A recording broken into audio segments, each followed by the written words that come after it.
Olá, amados irmãos, ouvintes, assíduos da TV IBRSC. Nós estamos aqui no workshop missionário aqui na Lagoa do Bonfim. Estamos com o missionário Marcelo Pedro. É um prazer imenso receber aqui. Nós sabemos do trabalho que o pastor missionário faz na tribo Curipaco, fica exatamente no extremo norte do Amazonas, né? E ele é missionário da Missão Novas Tribos do Brasil. E nós queríamos fazer algumas perguntas para o pastor. O objetivo aqui realmente é edificar a vida dos nossos amigos que nos assistem, né? Então, pastor, eu queria saber se o senhor compartilhasse conosco rapidamente como foi o seu chamado, né? De Deus tocou no seu coração e você entendeu que era realmente o chamado de Deus para a obra missionária. Certo. Pastor Walter, para mim é uma alegria imensa poder ter essa conversa aqui e abordar esses assuntos assim, importantes para as pessoas entenderem, né, o que há por trás de toda uma história. E em relação a essa sua pergunta, isso aconteceu muito cedo. Eu era jovem ainda, com 16 anos, e na realidade eu venho de uma família extremamente religiosa, mas católica. Inclusive, minha mãe estava me preparando para ir para o seminário católico. Eu cheguei a me inscrever para ir para o seminário, ser padre. E aí aconteceu, eu não tem como entrar em detalhe, é uma história muito longa, mas nessa história, Deus me alcançou, a sua graça me atraiu. E quando isso aconteceu, foi algo impressionante, porque algo começou a acontecer dentro de mim, no meu coração. E na época eu estava fazendo já o segundo grau, começando a fazer o segundo grau. E então veio uma paixão por Deus, um desejo de servi-lo. E um pensamento que foi assim, tomando conta do meu coração era mais ou menos o seguinte, que, peraí, eu estou estudando, eu estava fazendo um curso técnico junto com o segundo grau, chamado eletrônica, curso de eletrônica, e estou me preparando e meu pai queria que eu fosse engenheiro mecânico, porque ele era a área dele, né, que ele trabalhou muitos anos.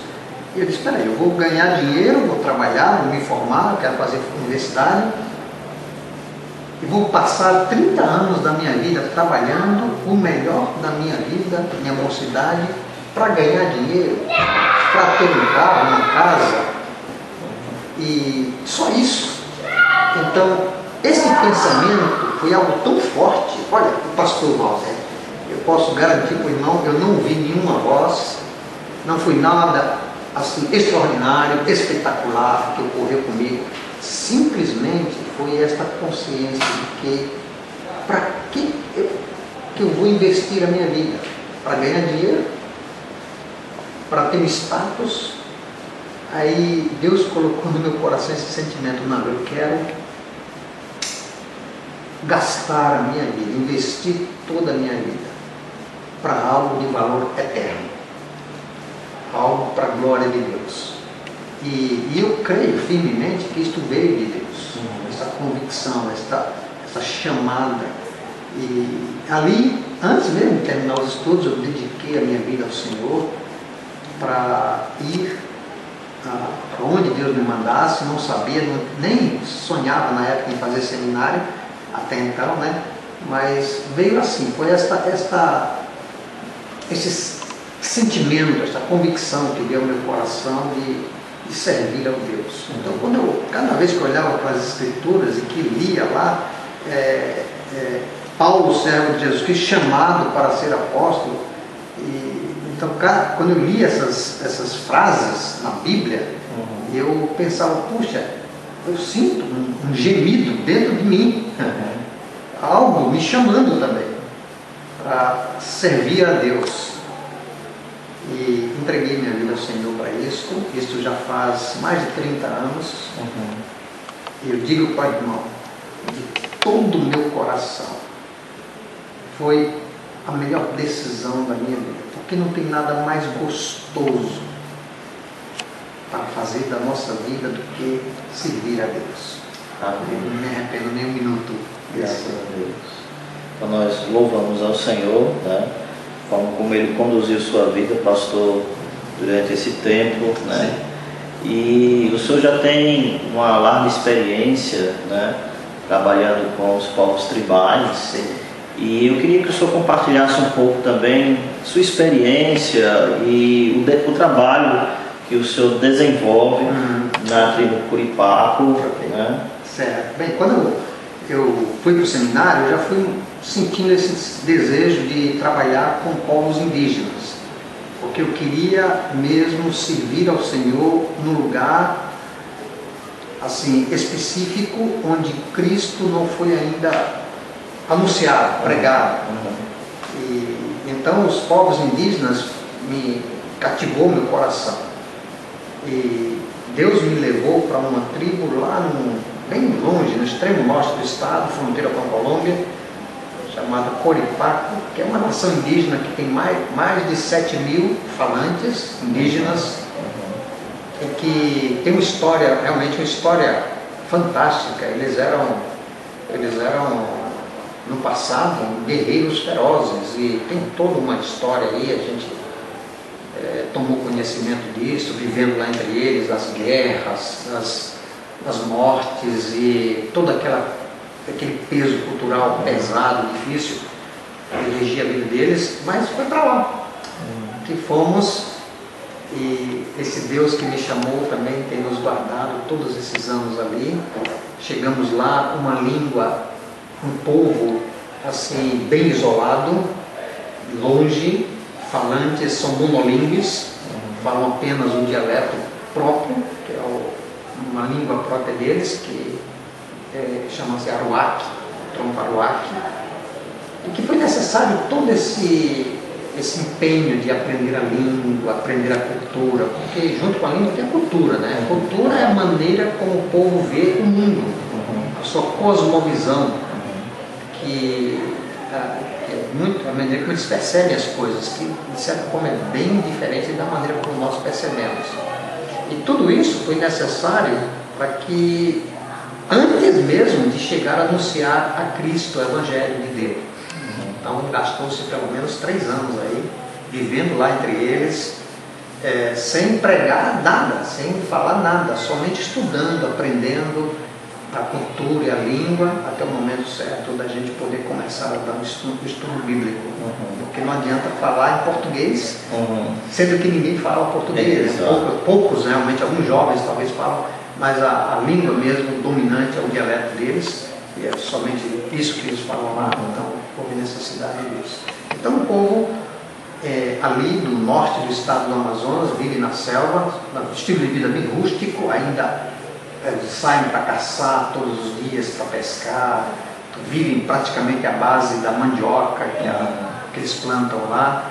Então todo um estilo de vida bem isolado, bem rústico. Tem gente lá que inclusive nunca saíram para a cidade, né? Não viram ainda, sabem que tem, mas os velhos, especialmente os velhos, eles não gostam de sair. Os novos já saem e conseguem chegar até a cidade, mas é um pouco bem difícil. Mas irmãos, foi para lá que Deus nos mandou, porque Deus decidiu, na sua soberana graça, plantar uma igreja de Jesus Cristo no meio daquele povo. E sinto tanta alegria e gratidão a Deus por fazer parte desse projeto do coração de Deus. E ter ido lá com minha família, os filhos, eles foram pequenos. Nós chegamos no Amazonas com um bebê de 1 ano e 3 meses, a nossa filha Lídia. Depois nasceram mais 2 lá, no Amazonas. Aprenderam a falar o dialeto indígena perfeitamente, sem sotaque nenhum. Trabalhamos tantos anos lá e os índios falavam sempre para mim: olha, você ainda não fala igual a nós, mas seus filhos falam exatamente como. E eles nem estudaram, né, só brincando lá, mas é o jeito das crianças aprenderem.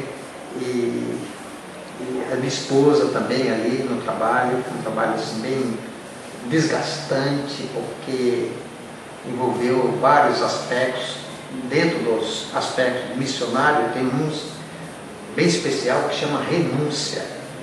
E temos experimentado isso, né? Não somente pelo fato de estar isolado das igrejas, dos parentes, da cidade, da civilização, mas também o fato de separação dos filhos, né? Quando os filhos chegam à idade escolar, tem que mandar para a cidade para estudar. Isso, Então exato. a gente ficar ali, então tem tudo isso. Mas valeu a pena. Valeu a pena. E um dia, não sei se, talvez seria bom contar essa experiência, um dia um índio velho, ele olhou para mim, isso aconteceu já faz algum tempo, e ele remou 2 dias, pastor, subindo o rio ainda. Chegou até a nossa aldeia, subiu no barranco, e ele disse bem assim, ele disse assim, olha meu amigo, eu quero que você saiba que eu já coloquei o meu coração em cima de Jesus. E ele disse assim, eu sei que eu estou velho, eles falam na língua deles, né? Eu sei que eu estou velho, já que vou morrer. Mas eu estou esperando somente este dia, quando Jesus Cristo vem para me levar para morar com Ele lá no céu. Então, a palavra simples, mas que enche nosso coração de gratidão a Deus, por ver que aquele povo, que eram canibais, eles eram de cultura antropófaga, comedores de carne humana, faziam guerras, mas hoje eles dizendo, não, eu quero que você saiba. Como ele falou, né? Ele falou assim, no que tinha pinai, tamachacari, picai de pinai, piquitinha, panaial, pindaricano, mete a picai, nas nem caju, para desde o pino no canal, agora Jesus Cristo na cor. Aí ele disse, eu já coloquei meu coração em cima de Deus, eu estou aqui, já que eu vou morrer. Mas eu estou tão contente, porque o meu dia está chegando de ver o glorioso rosto do meu querido Salvador. Meu irmão, vale a pena. Ainda que fosse por um só, já teria valido a pena tudo o que passamos, quanto mais uma nação inteira. Então, há tanto que poderiam falar a respeito do trabalho ali, mas só para destacar isso, que Deus é o Deus de missões e Ele deseja usar a sua igreja e o seu povo para que o nome de Jesus seja glorificado nestas vidas e tantas outras que estão ao nosso redor. Amém, amém. Realmente nós ficamos gratos, não? Porque nós somos tão pequenos. Sim. E o Senhor nos usa. Sim. Nessa tão maravilhosa e grandiosa obra, né? Sim. Pastor Marcelo, Pedro, nós contemplamos e percebemos tempos difíceis no seu ministério. Sim. O senhor realmente ficou bastante doente, né? Nossa igreja também estava orando pelo senhor. Sim. E durante esse tempo, realmente, o senhor precisou também se ausentar do seu ministério. Sim. E pela graça de Deus, o Senhor reabilitou sua vida, né? Eu queria que contasse um pouco sobre essa experiência, esses tempos maus, né? Sim. E o que o Senhor traz consigo, com toda essa experiência que o Senhor passou, né? Ok. Eu quero até aproveitar, pastor Walter, já nesse momento aqui, nessa conversa, expressar até uma gratidão, porque eu sei que desde o dia que os irmãos ouviram que adoecemos, e de fato, adoecemos mortalmente, mas Deus foi gracioso, se compadeceu de nós, e uma experiência difícil. Isso aconteceu em 2008, no auge do trabalho. Nós estávamos na ocasião já fazendo a estratégia para montarmos uma escola bíblica entre o povo ali, para capacitarmos e tutoriarmos os índios crentes com discipulado, para que eles mesmos pudessem sair e alcançar outros rios, que tem muitos lá. Só na região, nessa regiãozinha onde eu moro, chamada Cabeça do Cachorro, existem 22 etnias, 22 povos com sua língua, com sua cultura, que eu não conheço a língua, não sei nada sobre eles, sobre a maneira deles. Então, e só tem nós lá, imagine isso. Então seria quase impossível. Então nós queremos preparar indígenas mesmo para que eles possam alcançar. Estamos movidos por essa convicção, esse sentimento. Nós estamos preparando, já tínhamos começado a construir em um lugar, numa aldeia chamada Docorimatim, no meio do Rio Içana, um lugar próprio para a gente montar essa escola e prepararmos. Isso foi já em 2008. Aí nesse tempo eu saí para a cidade para um tempo de descanso, porque estávamos numa atividade efervescente, muito intensa. E eu precisava vir também para lançar desafio para a igreja em relação ao apoio a esse projeto. E isso aconteceu em 2008, quando chegamos aqui, que estávamos no sul da Bahia, aliás não aqui, mas no sul da Bahia. Foi que eu me senti mal, fui internado e na ocasião foi diagnosticado essa enfermidade chamada de leucemia mieloide aguda. É uma leucemia, inclusive dentro das leucemias, porque tem vários tipos, esta é uma das mais agressivas, chama subtipo M4. E foi muito difícil. Quando eu adoeci e fui internado, eles fizeram um exame lá e foi diagnosticado na ocasião que 94% do meu sangue, olha, 94% da minha medula do meu sangue estava tomado de câncer. Então era uma corrida contra o tempo. E os médicos disseram para mim, para minha esposa, olha, chame a família, chame o esposo, se quiser ver com vida, porque amanhã ele não está mais aqui. Agora imagine isso. Imagine que estávamos ali, e os filhos em Manaus, porque eles não vieram, que veio só eu e Ruth para ter um tempo com os parentes e com a igreja, e os filhos distantes, a gente ali no hospital, e tudo que envolve, né, esses sentimentos. Mas, irmãos, o nosso Deus é Deus. É grande. E quando a igreja, inclusive a sua igreja e tantos outros irmãos ouviram essa história, eles entraram num clamor sincero diante de Deus, em oração, e de maneira que, embora a gente estava num momento muito difícil, mas Deus nos preservou. Nós passamos por um tratamento, então começou uma jornada muito longa e não dá para entrar em detalhes porque é muita coisa mesmo. Quem sabe um dia a gente pode comecei até já a escrever um livro para narrar detalhadamente tudo o que aconteceu e vai sair esse livro, se Deus quiser.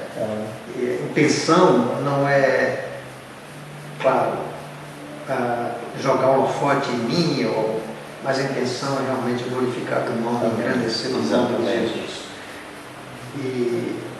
E o fato que, passando por essas experiências, e agora estando aqui, eu comecei a entender duas coisas. Deus é soberano. Ele sabe o que faz. Ele é o dono das nossas vidas e da obra missionária. E Deus planejou e projetou para que eu passasse por isso. Eu digo para o irmão algo que algumas pessoas acham que é maluquice, é doidice, loucura. Mas, pastor Walter, uma doença pode ser a melhor coisa que pode acontecer na vida de uma pessoa. No meu caso, foi uma grande bênção. Eu precisava disso. Não parece loucura? Que história é essa? Para mim não cansa. Mas eu precisava. Eu precisava parar. Eu precisava experimentar uma nova dimensão da graça de Deus, sustentando minha vida, sustentando meu coração. E usando essa experiência para ajudar. Se a gente fosse entrar em tudo que aconteceu, todos os detalhes, ali no hospital, aquela médica chorando, pastor, ela, ao olhar para mim, ela dizer: seu Marcelo, o senhor tem que vir trabalhar nesse hospital. Eu não estou falando de um pastor, de uma missionária, de um crente, estou falando de uma médica incrédula. Ela disse: por que o senhor não vem ser esqueci a palavra, esses pastores que passam no hospital? Um capelão nosso aqui, porque os nossos pacientes precisam ouvir o que você tem para falar. Isso aconteceu em Curitiba. Lá em Curitiba, essa mulher falou isso para mim.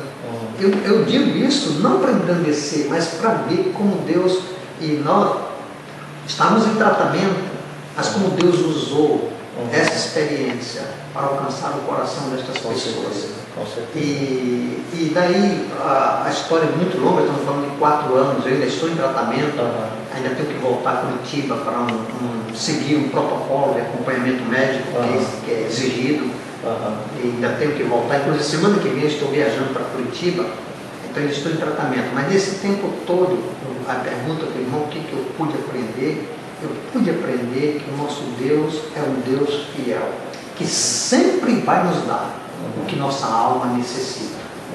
Nem mais, nem menos. Mas o que a gente precisa. E eu precisava parar para poder ser levado pela mão graciosa de Deus para este lugar de crescimento e de aprendizagem. Teria tanto que dizer a esse respeito, sobre o livramento, sobre o sofrimento, a graça de Deus. Eu fui para os Estados Unidos, interessante, algumas pessoas aqui mesmo na conferência perguntaram: mas o que você foi fazer lá, sabendo que estava doente? Eu não fui me tratar, foi Deus que me levou até lá. Uma igreja veio e disse: olha, eu quero que você venha aqui falar sobre missões. Eu já estava um pouquinho bom, mas não estava curado. E eu disse: olha, não posso ir porque eu estou ainda em tratamento. Aí disseram: não, mas veja com o seu médico. Mas eu disse: eu não posso ir porque eu não tenho dinheiro para viajar para ir. E eles falaram: não se preocupe, aí tu manda as passagens. Eu disse: mas eu não posso ir porque eu não tenho visto. Porque sabe para ir. Isso. Eles falaram: não, vai lá e tenta. Se não der certo, a gente vai entender que é a vontade de Deus. Pastor, a minha médica disse: pode ir que você está bem, não tem problema. A igreja disse: a gente vai mandar o dinheiro das passagens. E lá no consulado, como fomos pegar o visto, foi muito interessante, porque eu não sei, a gente passa por entrevista, isso, né? Exato, o protocolo. O embaixador lá disse, o consular falou: olha, perguntando para a gente, quero saber o seguinte: o que vocês fazem? Somos missionários. Bem, mas como vocês vivem? A gente vive de ofertas que são enviadas para nós. Aí ele olhou assim: mas você tem uma casa, algum vínculo patrimonial, um apartamento, um sítio? Olha, nós temos uma cabana de palha lá na aldeia, que por sinal, a essa altura do campeonato, já deve ter desmanchado, que chove muito na razão. Aí ele olhou assim, e aqui na cidade, eu estou perguntando aqui, onde vocês moram? A gente está numa casa que foi emprestada por alguém da igreja. E os filhos, nós temos 3, mas quem vai cuidar deles? Eles são jovens, eles se viram. E todas as perguntas, isso é para dizer que a gente não se encaixava no perfil, né? Naquelas perguntas. E ele disse: me dá a sua declaração de imposto de renda. Eu disse: não, é o seguinte, eu não tenho, porque eu não declaro, assim, a gente faz aquela declaração de isenção pela internet, porque não atinge aquele teto, né? Então não tem um papel para te mostrar. Então várias perguntas.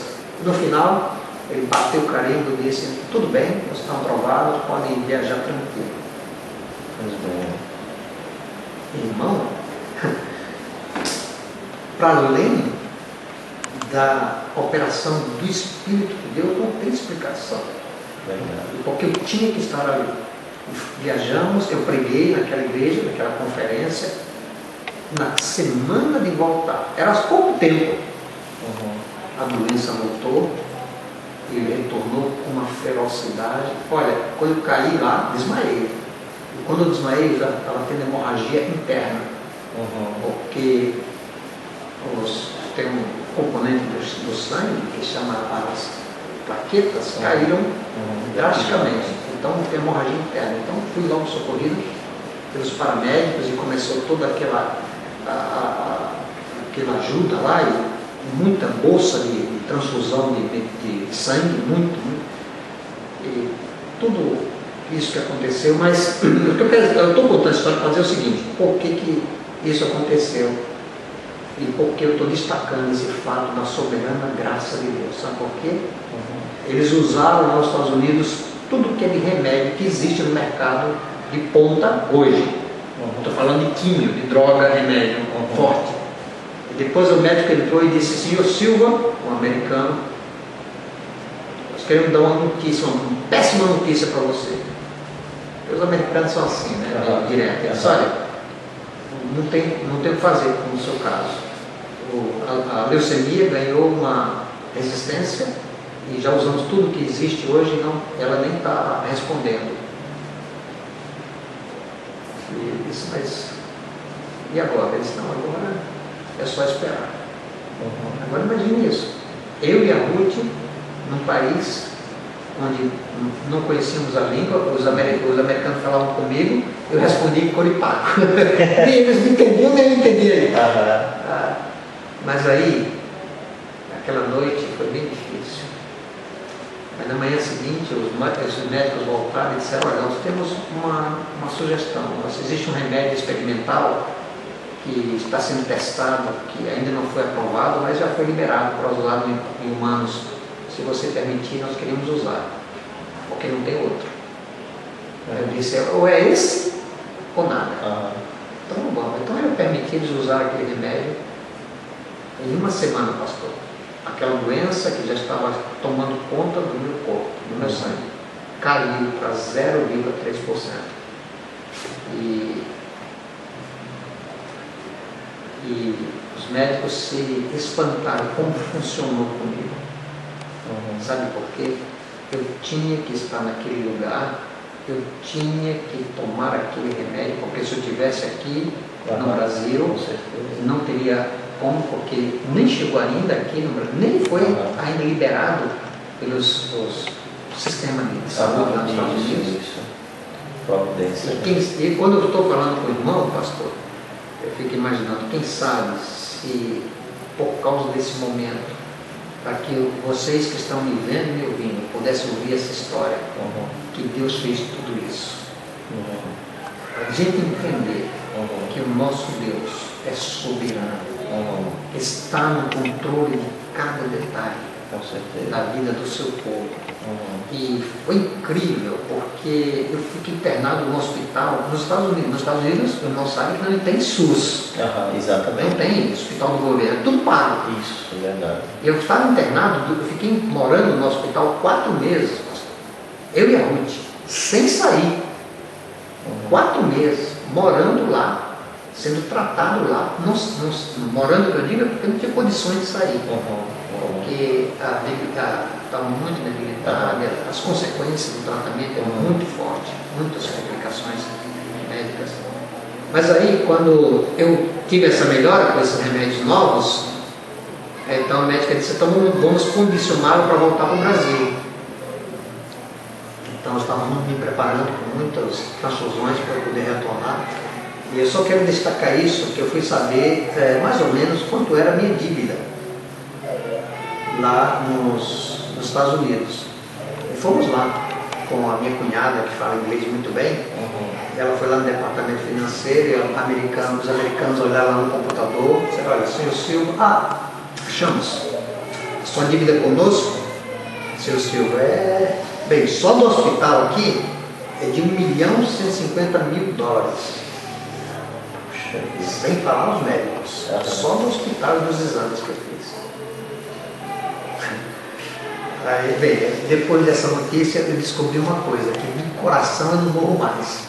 Porque depois de um susto desse eu não morri, então posso morrer de outra coisa. Mas pastor, aí fomos para os joelhos. Eu disse para Deus, Deus, Tu és o dono da minha vida, Senhor de todas as coisas, Tu me conheces. Tu sabes que não tem nem como pensar em pagar esta dívida. Então, Senhor, honra o Teu nome.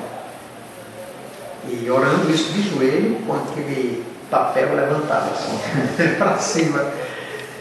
Pastor Walter, uma semana depois, recebi um e-mail do Hospital Luterano de Denver. Eu tenho ainda esse e-mail, está aqui no meu computador, dizendo o seguinte: Senhor Marcelo Pedro, nós estudamos a sua situação e tomamos uma decisão diante do seu caso aqui, e nós aqui do hospital, os diretores, decidiu que a partir dessa data você não deve um centavo, toda a sua dívida está liquidar, e para quem não tivesse dúvida, eles até mandaram no e-mail mesmo uma planilha. Sim. Com as despesas, né? Exame tal, tantos mil dólares, exame tal, tal, tal, tal. No final, eles colocaram total 0, 0, 0. Então, será que há alguma dúvida nos nossos corações sobre o fato de que Deus é o Deus que responde à oração dos seus filhos, que cuida dos seus filhos de maneira digna e honrada? Ele cuida de nós. Então eu conto essa história para a gente exaltar a Cristo em nossos corações, saber que eu digo sempre, pastor, que o servo de Deus, que tem um coração quebrantado das mãos de Deus para servir ao Senhor, ele é imortal.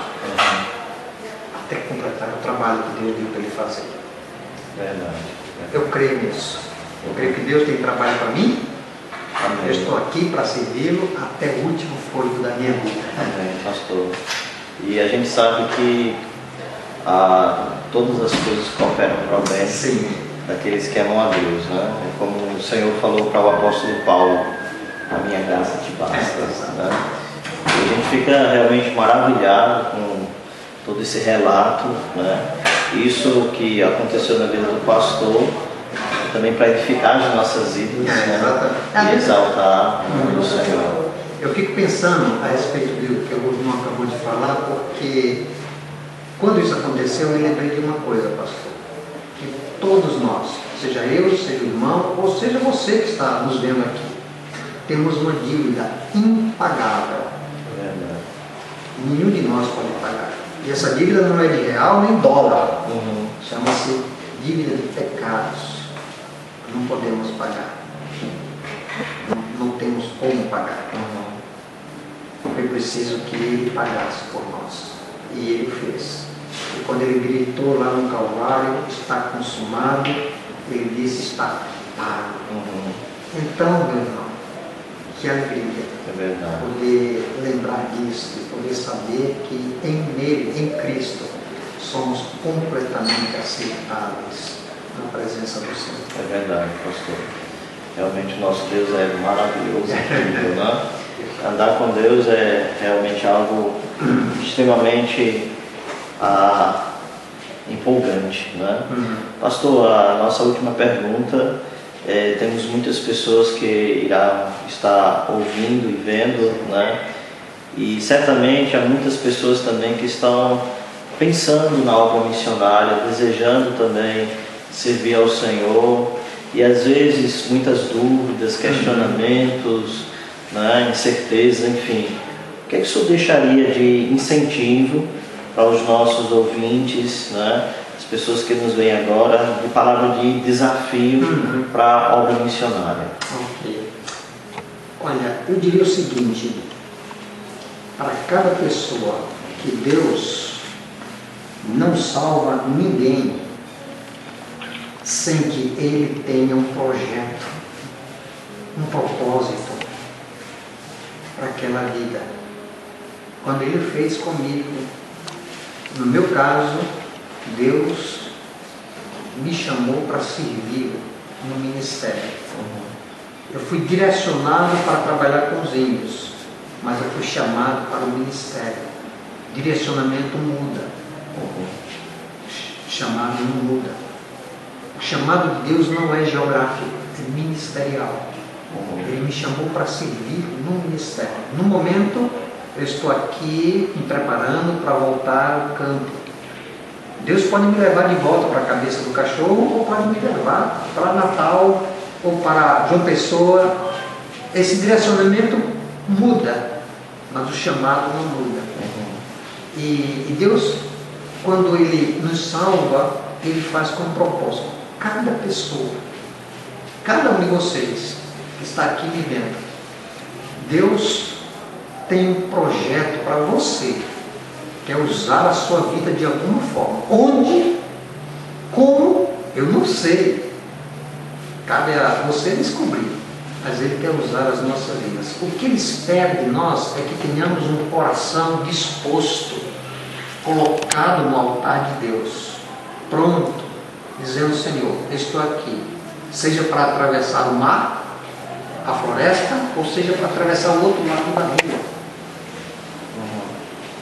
Onde o Senhor quiser, eu quero que tu uses a minha vida, seja com minha vida, com os dons que o Senhor tem me dado, de alguma forma.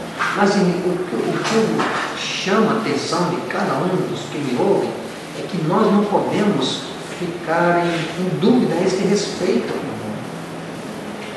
em relação a se estamos sendo úteis ou não na obra de Deus. Nós temos que estar conscientes que estamos envolvidos de alguma forma no reino de Deus,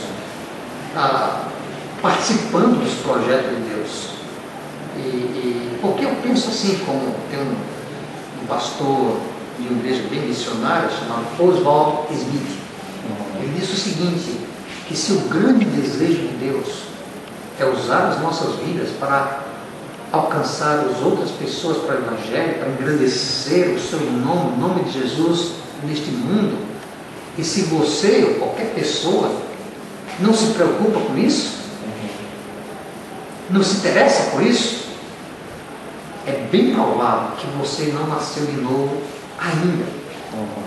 Porque cada crente, cada pessoa, uma vez um pastor falou: Pastor Marcelo, depois dessa nossa conferência, eu estou pensando em fazer da minha igreja uma igreja missionária. Eu disse: ô irmão, você não entendeu nada? Como assim? Eu disse: porque ser uma igreja missionária não é uma opção, não é uma decisão que você toma a partir desse ano, ou neste ano, ou naquele ano, mas é a vida da igreja, é o respirar do servo de Deus, falar de Jesus, estar envolvido na graça de Deus. Então, minha palavra de encorajamento é esse: seja frutífero, coloque seu coração na obra de Deus, permita que Deus use sua vida para a glória de Jesus. Amém. Amém. Pastor Marcelo, foi um prazer imenso poder estar aqui com o senhor, conversando, né, e recebendo também esses desafios, né, compartilhando também as suas experiências de ministério, né. O objetivo dessa entrevista é realmente edificar o povo do Senhor, estimular a cada pessoa que nos vê a realmente servir a Deus, né. É o desejo do coração do Senhor que cada um dos seus servos esteja envolvidos na sua obra, ativos, né, participando grandemente. Então nós agradecemos a vida do pastor Marcelo, né, que Deus continue abençoando grandemente seu ministério. Conte conosco nas nossas orações, né. É um prazer realmente estar aqui. Sim, pastor. Só para destacar nesse finalzinho do nosso tempinho aqui de entrevista, para os irmãos saberem que este ano de 2013 nós estamos nos preparando para retomar o nosso ministério. Depois de toda essa trajetória de tratamento médico, de hospital, tanta coisa aí, mas agora chegou o momento que a gente está entendendo que é momento de retomada do ministério, de voltarmos a nos envolver diretamente no campo missionário. Momentaneamente, lá no meio dos índios, lá na aldeia onde nós estávamos, eu não poderei ir por enquanto, porque ainda tem algumas limitações por conta da saúde. Mas eu quero continuar trabalhando com a língua, produzindo material, tradução bíblica, e isso baseado numa sede na cidade mais próxima. Esse é o meu projeto de retomada de ministério, né? Estamos conversando sobre isso com a missão. E sobre isso eu gostaria que orasse, porque nós queremos mesmo levantar um exército de pessoas que irão nos sustentar com suas orações. Porque eu creio, pastor, que Deus tem trabalho para mim ainda nesta obra dele, nesse campo, e eu quero realmente voltar e retomar o ministério e continuar, mas para isso precisamos... é claro, Deus a força propulsora da missão, é Deus que impulsiona a obra dele, isso é Deus. Mas Deus usa os seus servos como aqueles que irão sustentar, e apoiar, e orar, e participar desses projetos. E sobre isso a igreja pode participar. Então que você também participe desse exército. Ore, suplique a Deus pelos projetos do pastor missionário Marcelo Pedro, e que realmente o nome do nosso amado Senhor e Salvador Jesus Cristo seja glorificado. Deus abençoe grandemente e que realmente o Senhor possa produzir e levantar mais obreiros para a sua seara. Deus abençoe grandemente a vida de cada um de vocês. Obrigado.